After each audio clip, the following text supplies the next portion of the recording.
All That's Left is made possible by our Patreon supporters. To help us continue this work, please consider contributing at patreon.com/leftvoice and make sure to visit our website at leftvoice.org.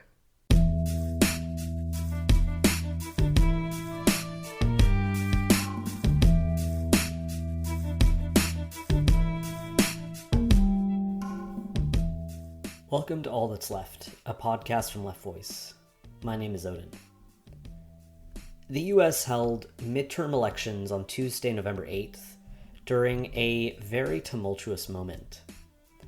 The US is in the grips of the highest rate of inflation in decades, which is crushing the working class in particular. The far right is on the rise, and so are attacks on trans and queer people, particularly on young people.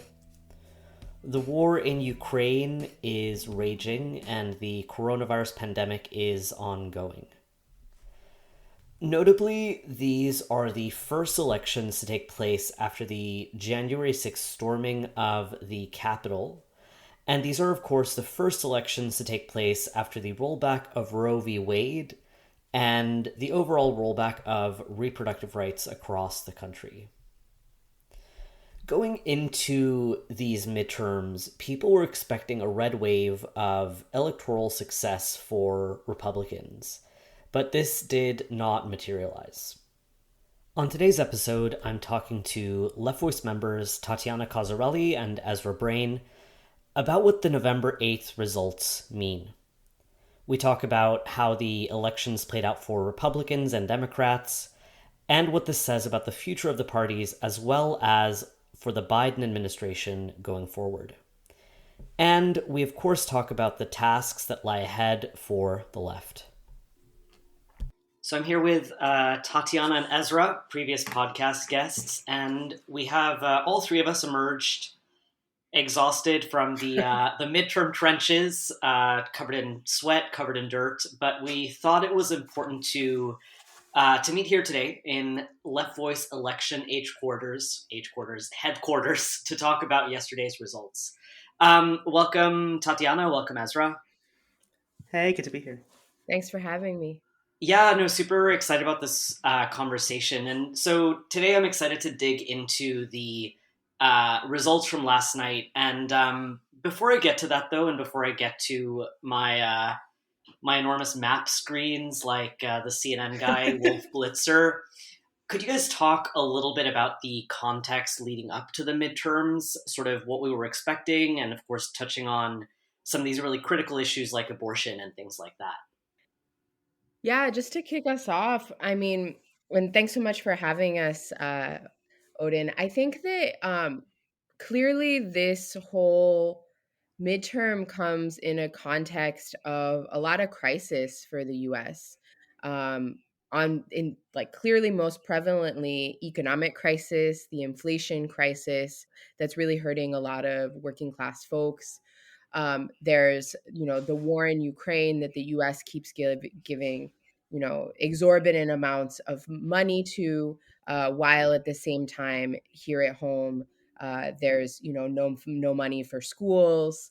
Some school districts are open 4 days a week because they can't afford to be open the fifth day.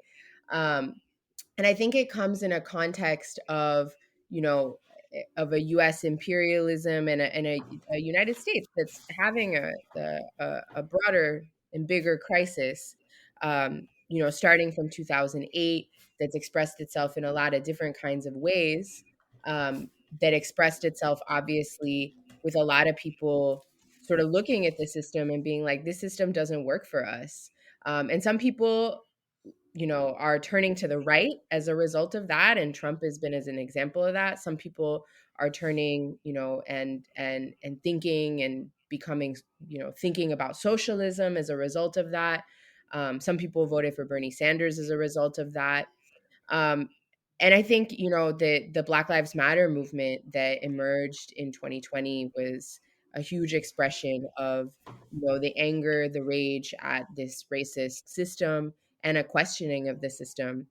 And then just to, wrap up, I think these midterms in particular come after, there was kind of some hope that Biden could kind of stabilize the system, that Biden could stop the worst of the far right, that the voting Democrat would stop the advance of the right. And to me, it's really clear that the Biden administration has not really been able to do that. They took away abortion rights. There's over 200 anti-trans laws that are being proposed. And in the meantime, people are really struggling economically. So to me, those are some elements of context. I don't know, Ezra, do you want to add some stuff? Yeah, just to pick up where Tati left off, and I want to echo thanks for having me, Oden, and I'm theoretically awake right now. But I think that like the context of the attacks on democratic rights, right, as we're seeing with attacks on abortion, attacks on trans rights, and attacks also on, the right to vote, are all sort of part of this sort of more overall right-wing context as compared to previous elections, right? This is not the anti-Trump wave of 2018, nor is this the sort of BLM election of 2020, right? So we're seeing this election sort of unfold in a moment of right-wing advance, in which I think created a lot of hope amongst Democrats and some of their supporters earlier in the year, that there could be this sort of Rovember moment, right? That people could take their anger and their fear about the right and translate that into electoral success for the Democrats. And there were a lot of people who are helping push this strategy, right? Most notably the nonprofits, right? Planned Parenthood, the Women's March, they didn't mobilize movements in response to the Dobbs decision overturning Roe v. Wade. Instead, it was all vote blue, vote blue, vote blue, vote blue, right? And then as the economy kept worsening, as Tati was talking about this, skyrocketing inflation, we saw the Republicans sort of advance, right? And it really looked like this was a moment in which the sort of Trumpist right was about to sort of take a leap from the states where they've been quite strong into the national level. And I think we saw a real sort of stumbling block of that last night. And I think we see a much more contradictory situation, but a situation where there's a pretty, I think, clear, if contradictory again, rejection of these attacks on democratic rights, right? Every single referendum about abortion supported abortion, right? And so I think this is very much is the abortion election in the way that it is also the inflation election, but I think pretty unilaterally the abortion election kind of won out at the end of the day.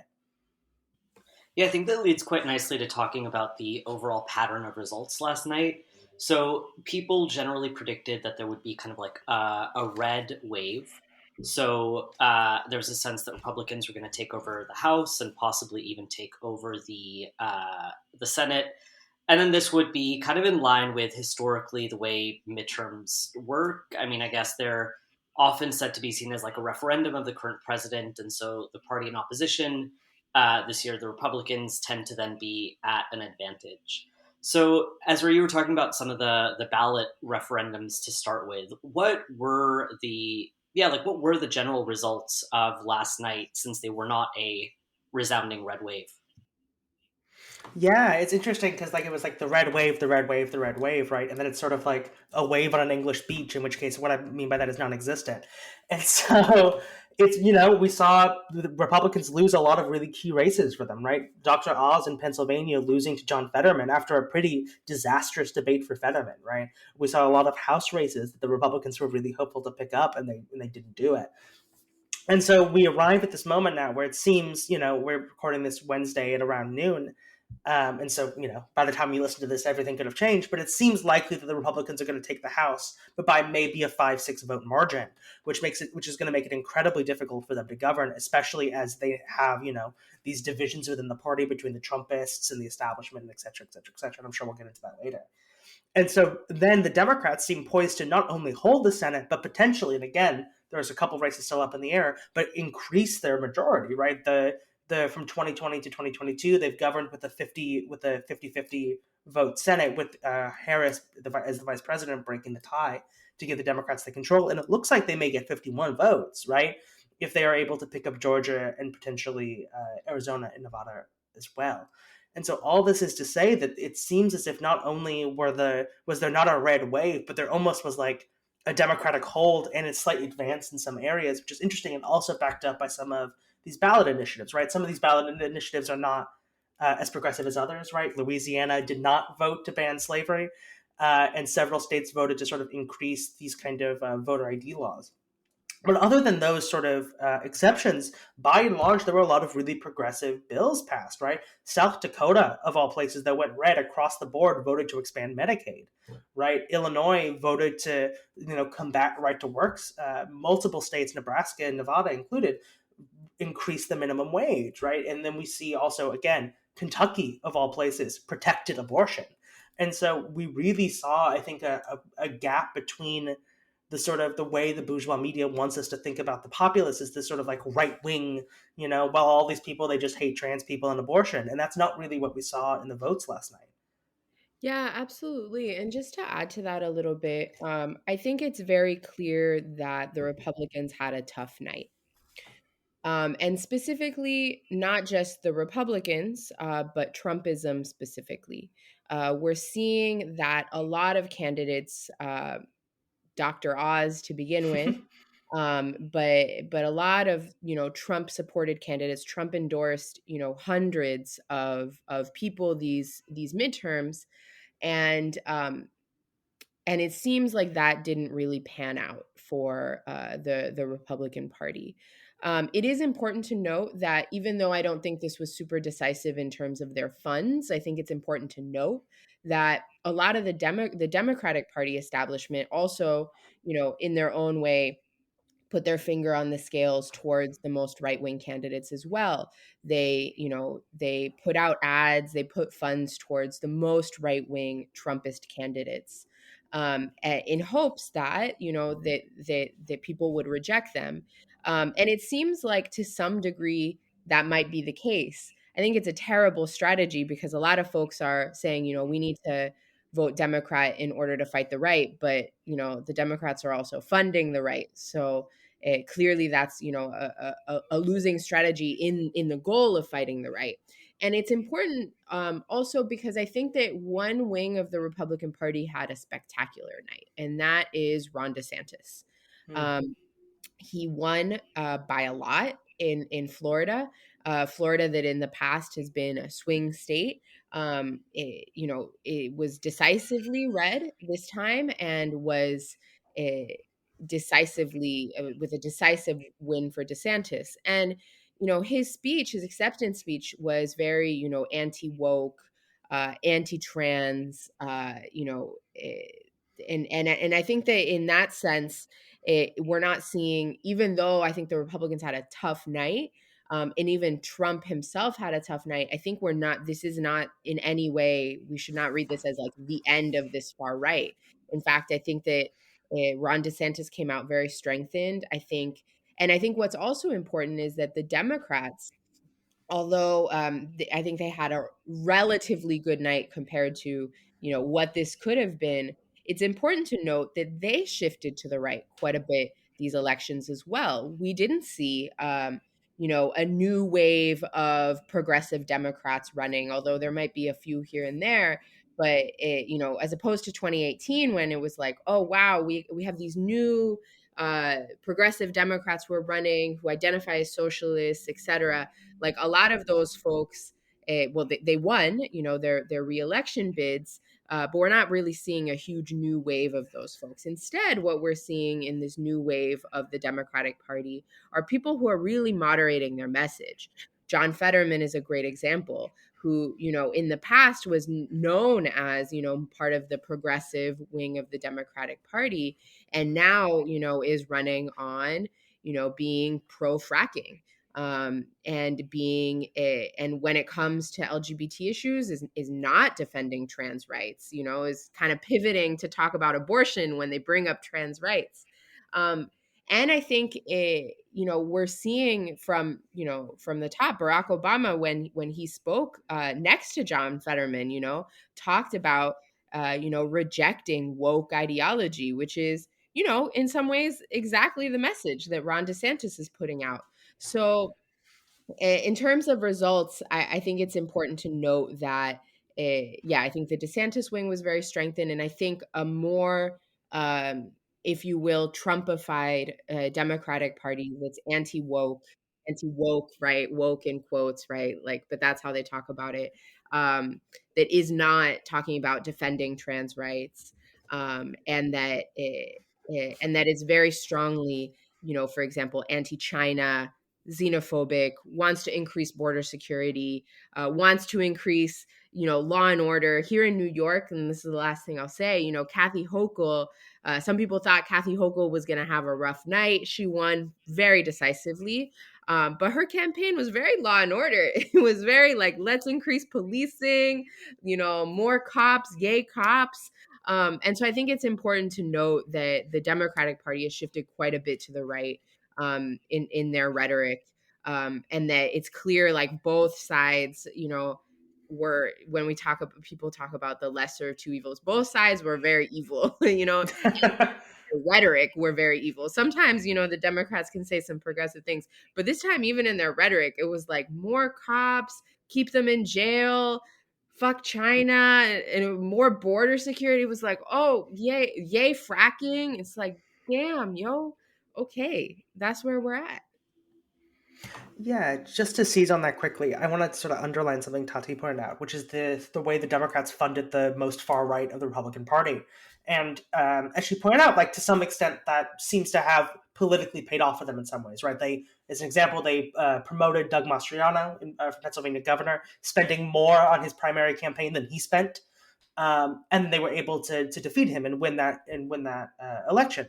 However, is that I think by shifting the political discourse to the right, they have allowed themselves all of the space to also tack to the right on these like really crucial issues right now, right? Is that like we are seeing the worst attacks on trans rights in recorded like modern political history, and the Democrats are not saying a goddamn word about it, right? And like not only are they not saying a word about it, but when they do talk about it, it's, as Tati was pointing out, this like, well, we need to reject woke ideology. We shouldn't be policing people's language as much.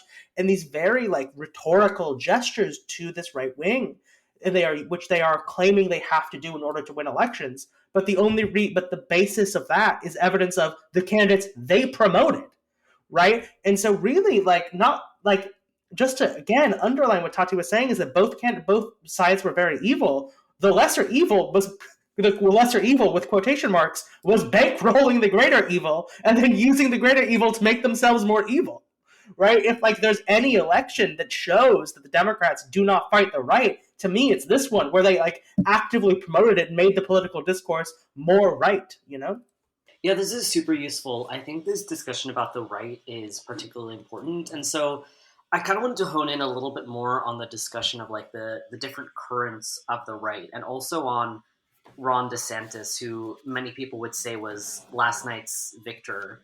And I mean, it might seem like very specific to focus in on just this one guy, but you guys mentioned in some ways that like Trumpism was defeated in many races and things like that. And so I guess for the benefit of the many people who probably like don't have as much of a sense of like the different currents on the right, the different nuances of like Trumpism versus maybe, for example, more establishment Republicanism, could you guys talk a little bit about like what DeSantis represents and in what way is DeSantis specifically different from Trump? And also, not to make one of those awful 10-part questions, but what does that say about the future of the Republican Party? Yeah, Ron DeSantis, no good. That's my answer on that question. No, but I think what DeSantis represents is sort of a incorporation of elements of Trumpism into the establishment, right? Where like somebody last night called DeSantis, boring Trump, right? Which I think is an overstatement because I don't think that DeSantis's particular brand of like vitriolic bigotry is necessarily boring. But to a certain extent, like we see that a lot of the sort of more populist and popular messaging around Trump rhetorically and to some extent politically, DeSantis is taking up. But he's moderating some of the more outside of the Republican establishment elements of Trump, most notably foreign policy, right? DeSantis is a veteran, right? He was a military lawyer. And so in that sense, he's very tied in with the sort of idea of republicanism as interventionist to a certain extent, right? In a ways that Trump was much more sort of America first, stay out, right? Trump wants to pull the U.S. out of Ukraine. It doesn't seem like DeSantis will do that. In fact, DeSantis is relatively, and because he's the governor, he has more ability to do this, but is relatively sort of silent on these questions, instead focusing on these things at home, which are uniting the different elements of the Republican Party, right? He's able to talk about, the need of, to fight the woke ideology, which speaks to both the sort of like Trumpist, social conservative, our way of life is being a base, but also to the evangelical Christian base. And then also, take up these, more kind of popular messaging. And so, in that sense, what DeSantis I think represents for the Republican Party, in my view, and obviously there's like a long way to go until 2024. But I think DeSantis represents the next stage of the Republican Party. It represents how the Republican Party can move past Trump, which, what's his name, Lee Zeldin, who just lost the race for governor of New York, said on Fox News this morning. He said it's time for the Republican Party to move past Trump, which is interesting given that Lee Zeldin was one of the people who voted to not certify the election, right? And so DeSantis, in that sense, is a sort of more contained, more disciplined version of Trump, who's not going to, go on wild rants on Twitter and like piss off foreign leaders and things like that, but is still going to push this, very sort of radicalized extreme right agenda. But I would say do it in sort of more calculated ways, and also ways that I think have a much more of a social component, right? Trump, his main thing was immigration, his main thing was foreign policy, in a way that DeSantis' main thing is much more social, right? Which I think speaks to that evangelical base even more. Yeah, and I to add to that a little bit, I would say that there certainly are a lot of similarities between Trump and DeSantis to begin with. I think that they, DeSantis on one hand is in existence as a political figure because Trump really picked him up as a political figure. I think the sort of questioning of science, the questioning of institutions like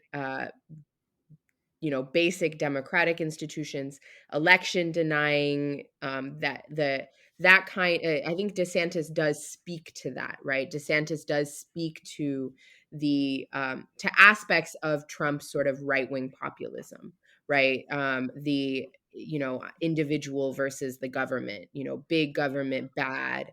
Um, that borders on conspiracy theory kind of stuff. So I think that that's very similar between them. And I would add that the sort of wildly anti-immigrant policies between DeSantis and Trump are quite similar. I think Trump centered his campaign on being anti-immigrant, and I think DeSantis obviously is taking up a wider range of issues. But it's important that he flew a whole bunch of immigrants to Martha's Vineyard, as a campaign stunt, and in order to try to rev up the most hateful right wing base that he could. Um, and I think he's setting the tone for the elections in that way. At the same time, I think that to me, one of the biggest differences between them is I agree on the question of foreign policy, where Trump tried to put forward this America First policy, which was, not obviously not to get the U.S. out of, defending their interests very violently abroad. As we can remember, Trump did a lot of bombing of foreign countries, but yes, in terms of questioning institutions like NATO or and things like that. And I think Ron DeSantis hasn't clearly centered his campaign around that in any kind of significant way. And I would add that I think Trump really tried to speak to the a white working class and a white petty bourgeoisie, and by that I mean small business owners, things like that. Two sectors that that had real struggles during neoliberalism because factory union jobs were either taken to the South, where they became non-union, or to other countries like Mexico, where there was free exchange of goods could travel freely, but people could not. I think, Trump really tried to speak to those folks. Trump tried to say, we're going to bring back the jobs. We're going to bring back the factories. And clearly none of that happened. I feel like Ron DeSantis is not making that argument. Ron DeSantis is instead speaking more to the evangelical base, and particularly trying to make an argument around being anti-trans, with a rhetoric of, quote, empowering families. And we know which families Ron DeSantis wants to empower. It certainly is not the families of, undocumented immigrants. It's certainly not the families of folks who are, imprisoned, who some of them who, when they got out, got arrested for voting when they thought they were allowed to. Certainly, it's not the families of trans youth or LGBT youth. It's a very specific heteronormative family model that Ron DeSantis wants to support. But I think that where we're seeing the difference between them is that Trump was talking about, well, let's bring back the job, let's bring and Ron DeSantis isn't talking about that. He's talking about quote, empowering evangelical families against Black Lives Matter, against talking about real history in schools, and against LGBT youth. On this topic of the right's appeal to voters and the way that the right appeals to, or that, the sectors that DeSantis in particular is speaking to, one thing I was wondering about the right goes back to something that I think you both mentioned about the passing of many progressive ballot measures.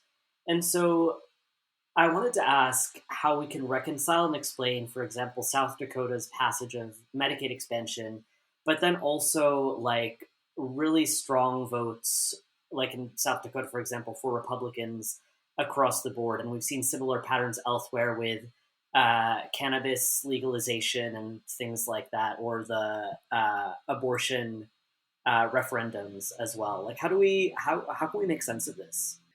Yeah, Oden, I think that's a really good question.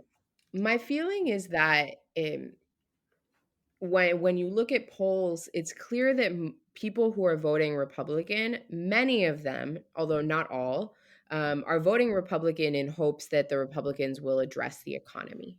And if you look at polls, the majority of people who say inflation is my number one issue, they're blaming Joe Biden, they're blaming the Democrats, and they're blaming them because they're actually the ones in power. The Democrats would say it's not our fault, this is a global problem, blah, blah, blah. And it's true that inflation is a global problem. It's also true that Fed Chair Jerome Powell, who's manufacturing a recession, was put there by first Trump, but then Biden. It's also true that, for example, the US has had price controls in the past. Why can't we have price controls at pre-inflation levels? That is not an agenda that the Democrats are putting forward. Why can't we have mandatory wages that go up with inflation? That's not a program they're putting forward. So the Democrats will say, we have nothing to do with inflation. I think that's, not to some degree true, in the sense that inflation is existing outside of them, in some degree untrue, because there's lots of things that could be done about it. And they have no will to do that. So nor do the Republicans, obviously, but the Republicans are not the ones in power. And so I think that a lot of people are voting Republican in hopes that they'll be able to address the economy. Some people are voting Republican, I would argue, also because maybe there are other aspects that they agree with the Republican Party on.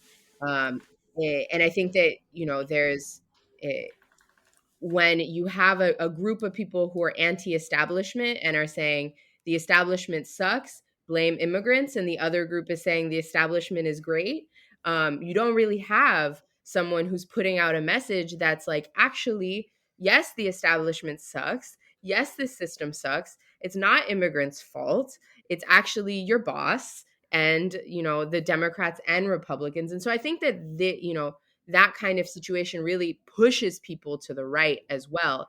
And I also think, obviously, there's, been very historic and systemic ways in which the US government perpetuates, racist ideologies, sexist ideologies, and so transphobic ideologies, and so forth. And we're seeing both the Democrats and Republicans do this right now, right? Both of them are saying, we need to be tough on crime. We need more police.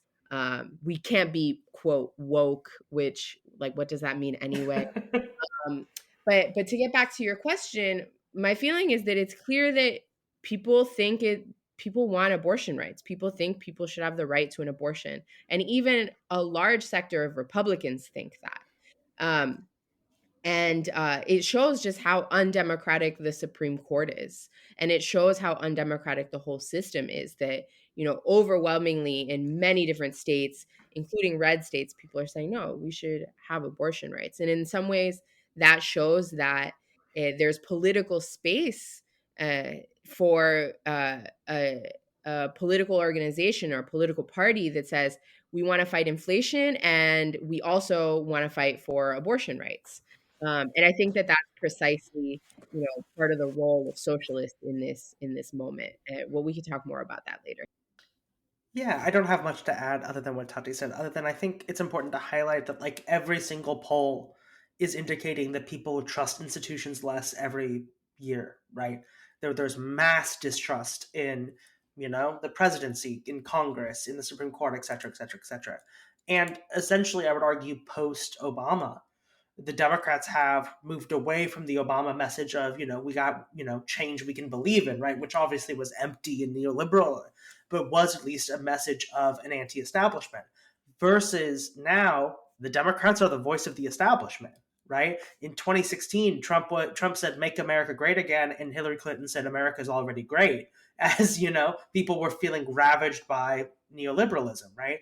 And so now, what is the pitch that the Democrats are making to voters? Just, if you vote for us, we'll do all these things. Well, people already voted for them, and they control all elected sectors of But this national time it government, really right? matters, though. Didn't you hear that democracy Yes. was on the ballot this time as opposed to the other elections? Absolutely, right? And so I think that like there's a level at which, fool me once, shame on you, fool me twice, I won't get fooled again. You know what I mean? To quote George Bush. But I think that so in that sense, I think it is important that this distinction between how people are voting on specific issues and how people are voting for parties shows that that neither party necessarily represents the base, right? We talk a lot about how the Democrats don't represent their base. Republicans don't really represent their base either, right? There are sectors of the Republican base that obviously are represented, just like there are sectors of the Democratic base, which is the bourgeoisie. But there are whole sectors of working class people who vote Republican, but don't necessarily feel politically represented by the Republicans, right?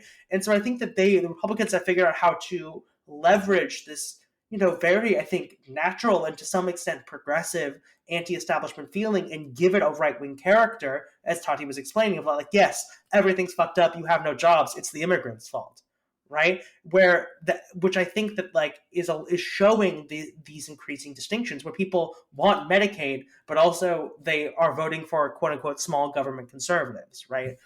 And so that, I completely agree with Tati, creates these very vital opportunities for us as socialists to go not just to Democrats, but also to Republicans, and also, of course, to people who don't vote, which is over 50% of people, right? We're still, figuring out what the exact vote totals are of last night, but it's almost certainly going to be less than 50% of the American public, right? And that's only the voting public, not including the imprisoned, the undocumented, et cetera, et cetera, et cetera, right?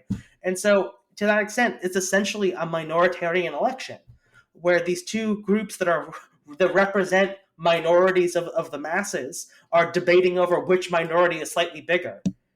Yeah, this conversation I think has been really illuminating, especially in terms of the right, both in terms of why they did or didn't win certain races, but also really interestingly, our discussion of Ron DeSantis and what the future looks like for the Republican Party.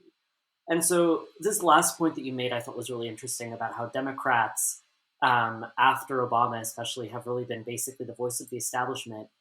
It makes me want to ask you guys what you think yesterday's results say about the future of the Democrats. Are there certain characters, for example, at the moment I can only think of John Fetterman, Kathy Hochul. Are there certain characters that you think are going to be the future of the Democratic Party, or I guess what lessons do you think Democrats will take in terms of oh, this thing worked, let's be like John Fetterman, or oh, this thing worked, clearly we won by running on this issue or these things. What is the future of the Democrats, especially looking at yesterday's results? To answer the super concrete question of who are the characters first, I want to call now that I think Wes Moore, who just won governor in Maryland, is a pretty charismatic figure, and I could see him making some more appearances as they search for somebody who's under the age of 87 to be a leader of the Democratic Party, which is, I say that flippantly, but like that is a real challenge the Democrats have, where all of their leaders and all of their, most prominent figures are all quite old, which does put a very finite limit on how often they can stay, right? There's a whole debate as to whether or not this is the end of Nancy Pelosi's career in politics, right? Because she is in her 80s, right? Biden's about to run for a second term that will take him into his mid 80s, right? And so like there is real sort of need for young blood. And so I think they're going to be looking wherever they can find that. And I don't think there's a lot of, as you were pointing out, Oden, a lot of sort of compelling characters in that sense.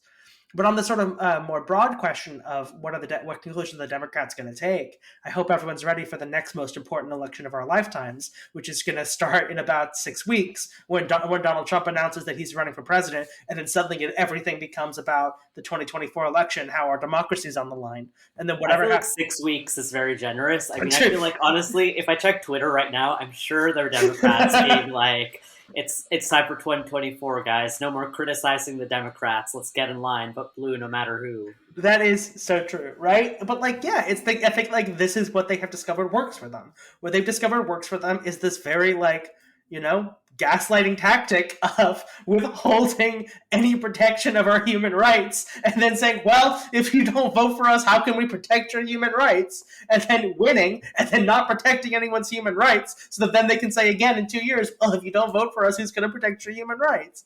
And so, yeah, I think that's, especially if we're saying that it's going to be DeSantis, like 100%, we're going to be told that if we do not support Joe Biden or Kamala Harris or whoever's running, then we are personally responsible for the death of trans children. Like that's what they're going to say, because that is what they've discovered works. And so rather than putting forward anything like a positive program and anything like any sort of like actual political accomplishment that helps the working person, they're just going to go to these like the most base level fear tactics, which are incredibly manipulative, and then they will do fuck all if they actually win. Sorry, got a little heated.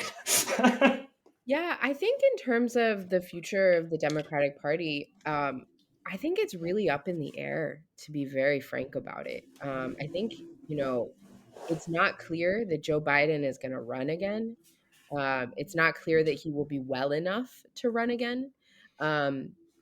It's clear that a sector of the Democratic Party, led by Barack Obama, who I would argue is the most skilled politician of my life, who, very clearly is saying, we need to also have a quote anti-woke politics, and we need to, in that sense, sort of like Trumpify the party by talking about bringing jobs back, by talking about the working class, not the middle class anymore, the working class, and which is clearly a response to both to Trumpism, but also to the mass unionization efforts that we've seen. And so I think Fetterman is a face of that. Tim Ryan is a face of that, although he lost, but I wouldn't count him out. Has stopped him before. Hasn't stopped him before. I think the question is open about who and what is the future of the Democratic Party, although my tendency is to think that the Democratic Party will continue to pivot to the right in this political context. I don't see the progressive wing of the Democratic Party has, since 2018 shifted quite a bit to the right. We have AOC, abstaining from Iron Dome funding, sending, millions of dollars to Ukraine, millions of dollars to, weapons manufacturers to make weapons for Ukraine that are being supported by the entire progressive wing of the Democratic Party. I think that wing is quite neutralized. But I would leave the situation a little open, also because I think in part it'll depend on class struggle, right? I think if we see like clearly what we saw in 2020 was that as a result of the massive Black Lives Matter movement of millions of people in the streets, the biggest social movement in our lifetime, the Democrats had to talk about police reform. they were forced to do that. That doesn't mean that they were forced to make any systemic changes. They very much did not. Um, and that's one more thing I wanted to mention is about this sort of anti-woke rhetoric, is that I think that what's clear is that it, you know, probably if we think of wokeism as, superficial uh, performances of solidarity, the people who are most guilty of that are the Democratic Party themselves, right? It, who can forget the kente cloth kneeling Nancy Pelosi, right? Um, eh, because the people that I know that want to fight for trans rights and for against the police and who are saying Black Lives Matter, their demands are not superficial performances. They are not their focus is not on quote policing people's pronouns, but rather it's on respecting people's basic human rights, respecting people's rights to live, to be who they are. And so I think that really the people who are most guilty of these kind of superficial expressions are the Democratic Party themselves. I think that depending on the political situation, they will pull out those superficial performances as they always have. Um, and I think, again, it's super important for us as socialists to make clear, like, we shouldn't buy those superficial performances. Um, that what happens and what is passed and what doesn't, in large part depends on class struggle. It depends on movements. It depends on how we're organized in the streets, in our workplaces. That's how change gets made. And of course, the Democrats won't tell you that. They say that change happens at the polls. Um, and so we can imagine that that will be consistent regardless of where and who the future of the Democratic Party is. So, correct me if I'm wrong here, but it looks at this point like Republicans are going to win a fairly narrow majority in the House, and Democrats will probably keep their Senate majority. We haven't talked very much about the Biden administration, so I thought it would be useful to talk a little bit about what effect this will have on Biden's next 2 years now that he's halfway through his administration. Like, what concretely do you think that this effect will have on the regime? Well, Biden's not going to be able to pass anything. Already it was a hard time. Like, there was some important legislation that passed under Biden in those first 2 years. I mean, important in the sense that things did pass and they were pretty large, relatively large spending bills. Um, like, they're Yeah, not like going the to be able Inflation Reduction Act to, and right. the infrastructure bill, and yeah. Right. Even though, huge criticisms of those, Yeah. right? They were large handouts to corporations, large handouts to actually some of the biggest polluters on the planet. So, but whatever, there were bills, they were passed. They were not very Bills good. were passed. Bills were Yeah. passed. Bills will no longer be passed. I don't know how else to say it. It will be very difficult for the Biden administration to pass any more of any aspect of their agenda. I think we're going towards like a pretty big gridlock. I think it's not unlikely that we're going to see, government shutdowns where they can't even pass Mhm. a budget.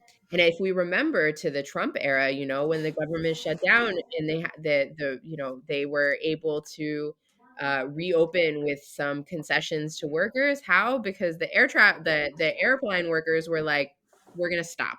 Like, we're just gonna stop, guys. Like, if you don't pay us, we're done.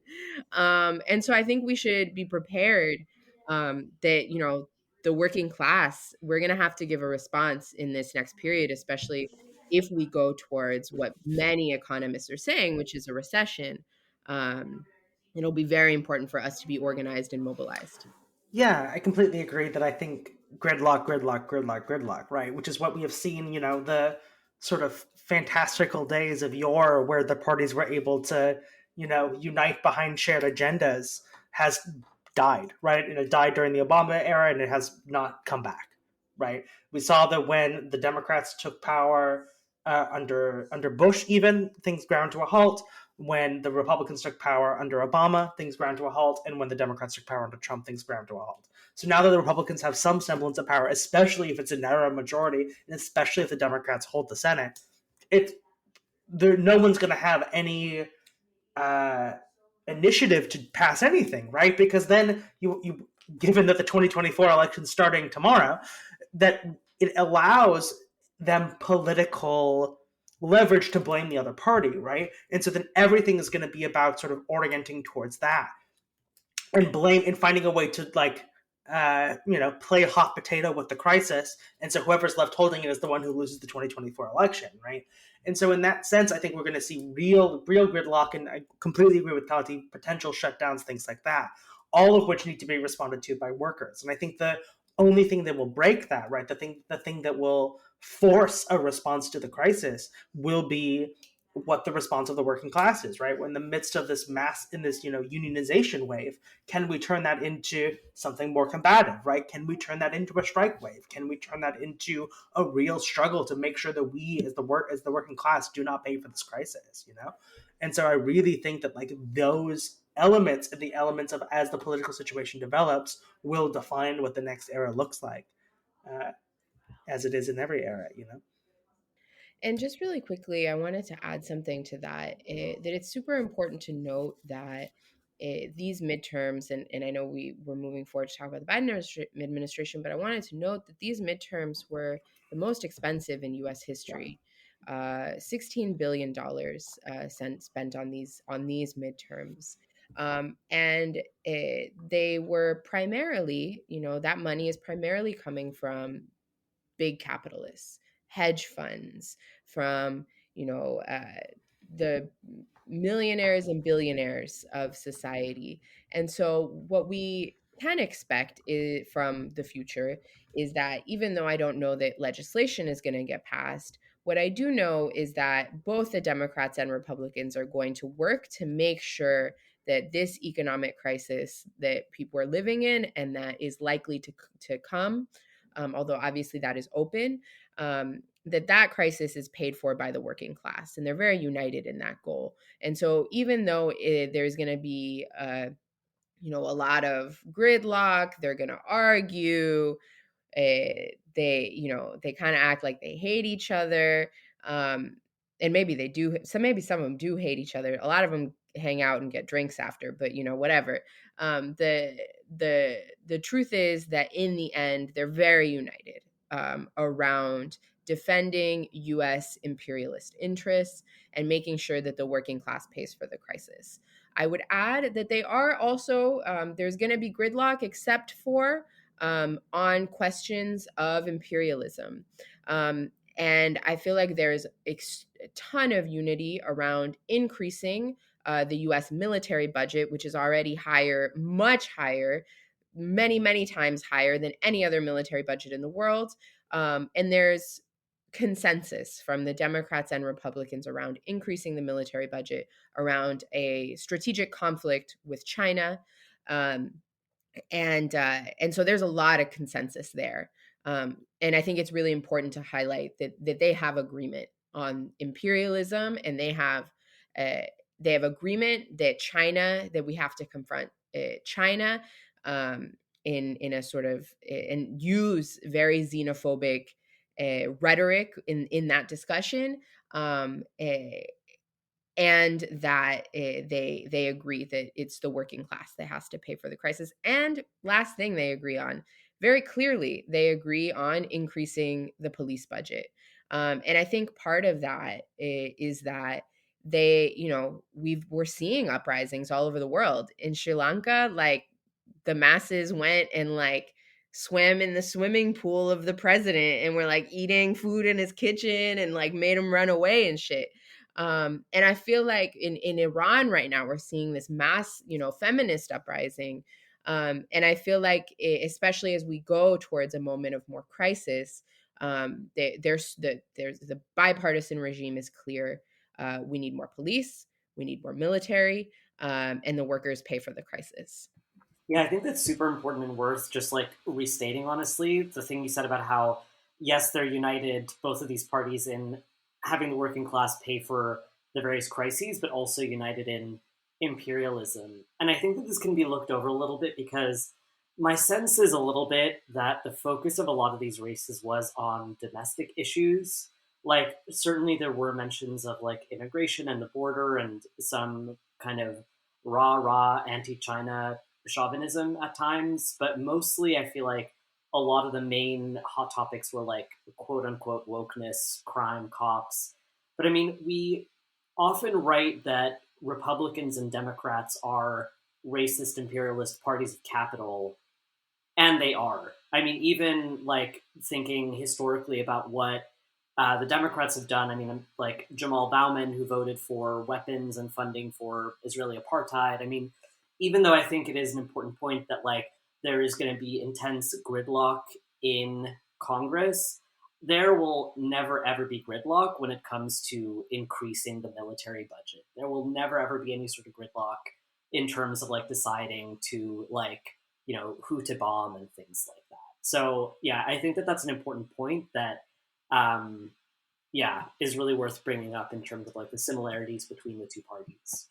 One more note about this is that I think that's not to say that the capitalist class can't have, and I'm not saying you were saying this, Odin, but that's not to say the capitalist class can't have differences about how to best do imperialism, right? They all Totally. agree we got to do the imperialism. We got to fuck over other countries.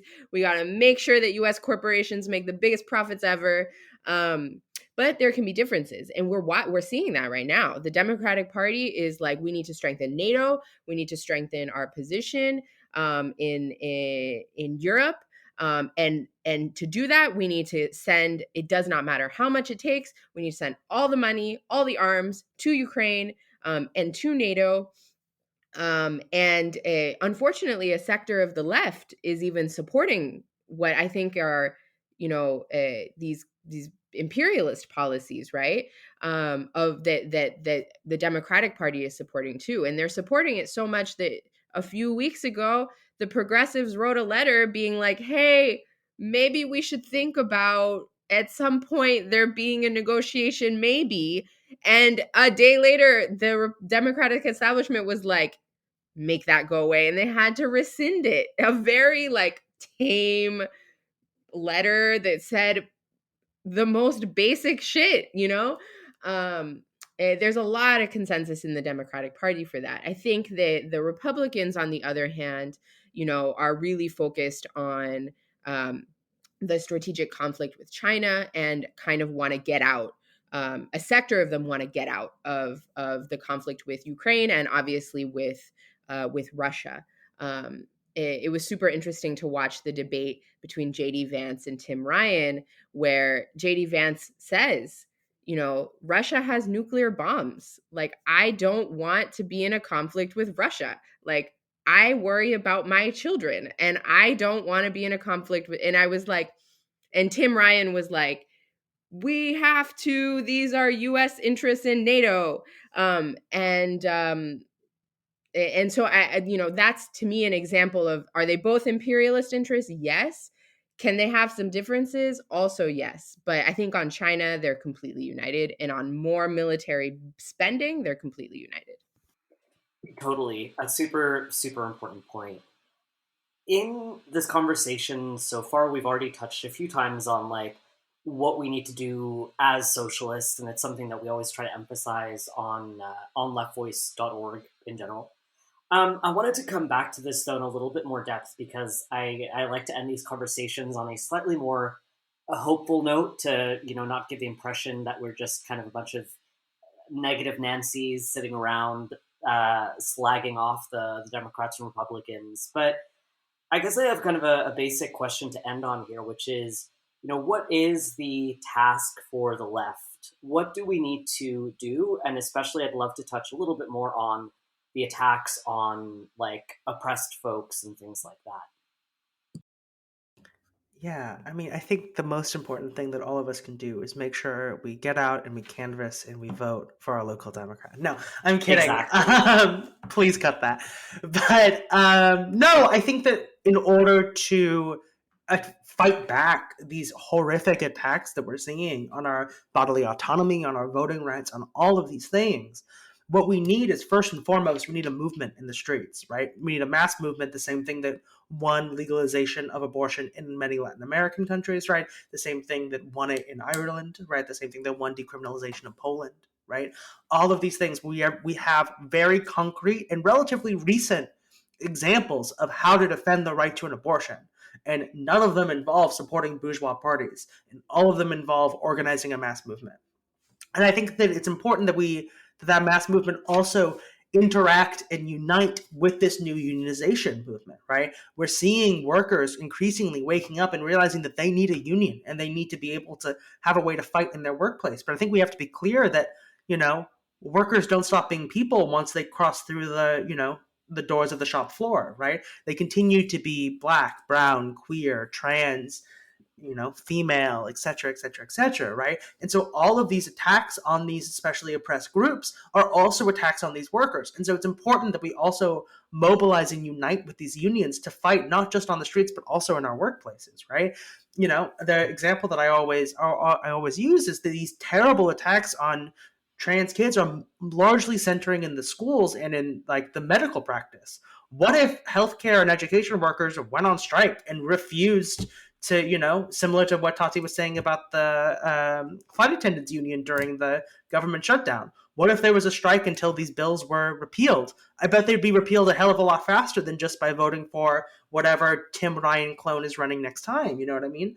And so in that sense, we have to be clear that we have a huge amount of firepower that is not being tapped into, and it's not being tapped into because there's a clear political agenda from the Democrats and their allies and the nonprofits and the social movement bureaucracy to make sure that we don't tap into this power, right? And so it's important, I think, if we're going to defend our rights, and not only defend our rights, but move past them and secure more and take more space for ourselves, that we really create structures and things in order to organize ourselves for this fight.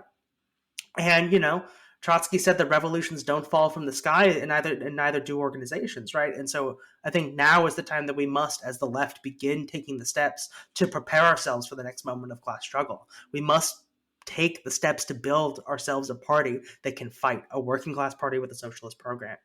I think that is the only way in the long term we will ever secure and be able to fight back the right. Yeah, and obviously I totally agree with that.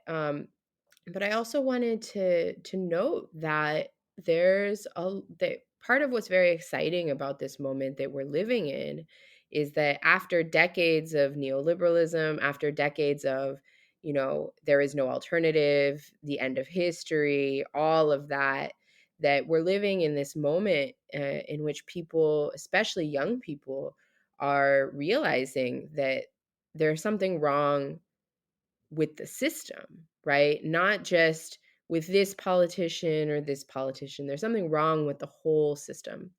And how could we not, right? There's impending climate disaster.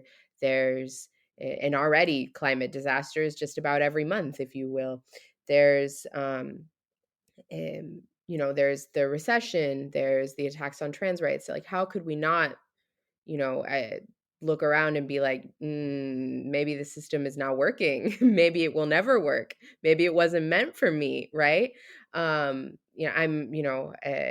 I have lived through 2 once in a lifetime, recessions and crises in my lifetime, and I actually have no doubt that I will live through more. And so I think that what's exciting about this moment is that there are people who are like, the system doesn't work. Probably, socialism might be the answer.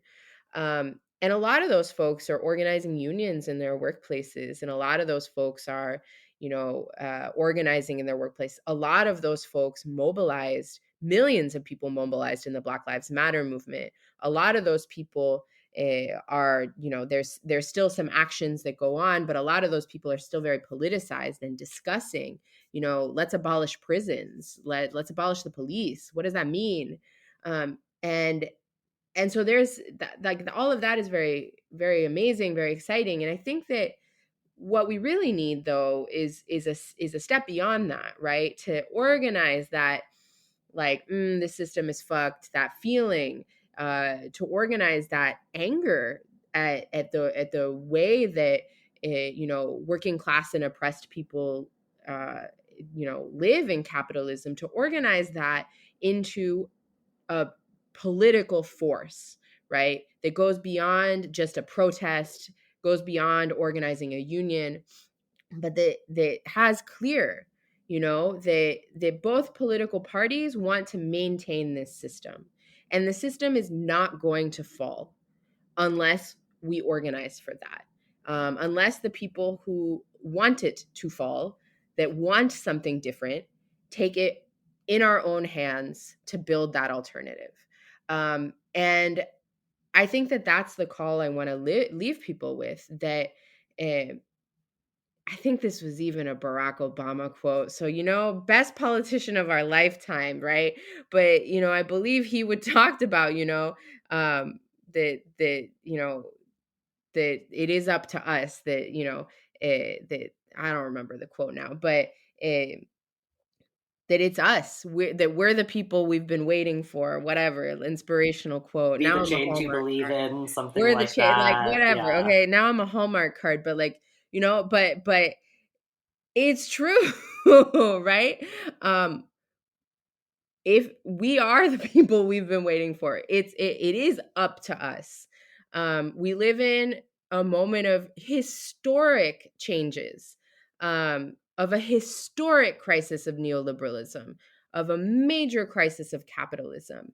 And so that will require historic action from us. It will require historic action from every single person who says, maybe the system isn't working.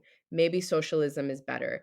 And I think that part of that is, as Ezra was saying, forming, working together to build and form a working class party, because the Democrats and Republicans are capitalist parties. They're funded by, they serve the same capitalist, racist, imperialist interests. Form a working class party that fights against all forms of oppression, that goes on strike for Black lives, that that mobilizes for trans rights, and that we fight for socialism. That we're clear, capitalism, it doesn't have anything to offer us, and so it is up to us. And I guess some people would say that's idealistic, but I actually think if we look around in the state of climate change and the state of the system, it feels like it's definitely hard. That doesn't mean it's idealistic. I actually think it's the only thing that's realistic given the current situation that we're in. I think that's a really awesome and, dare I say, inspirational way to end the episode. You both also wrote really great articles recently that I will link to in the show notes. So, yeah, with that, thank you so much, Tatiana and Ezra, for being here today. Thank you. Thank you. And one Solidarity more forever. thing, y'all, I invite you guys, if folks are interested in, helping to build this kind of organization, get in touch. We're building a socialist feminist, an international socialist feminist group called Bread and Roses. And we're hoping that Bread and Roses can kind of be a force to put forward these kind of political ideas, to, say, like, we need to fight for a socialist party and things like that. So we invite you to get in touch, y'all. Yeah, I'll also link that in the show notes for sure. And yeah. Solidarity forever, y'all. Follow us on Facebook at facebook.com/leftvoice.org, on Instagram at left_voice, and on Twitter at left_voice. If you enjoyed this episode, please consider leaving us a review on Apple Podcasts, and share the show with your friends, your family, coworkers, classmates, comrades, and anyone else who you want to radicalize. And finally, Left Voice is an independent, revolutionary socialist publication, which means that we completely rely on the support of our members and our sympathizers. So that we can continue to bring you more episodes of All That's Left, please subscribe to our Patreon at patreon.com/leftvoice. We're really excited about this project, and we hope that you'll join us on this journey.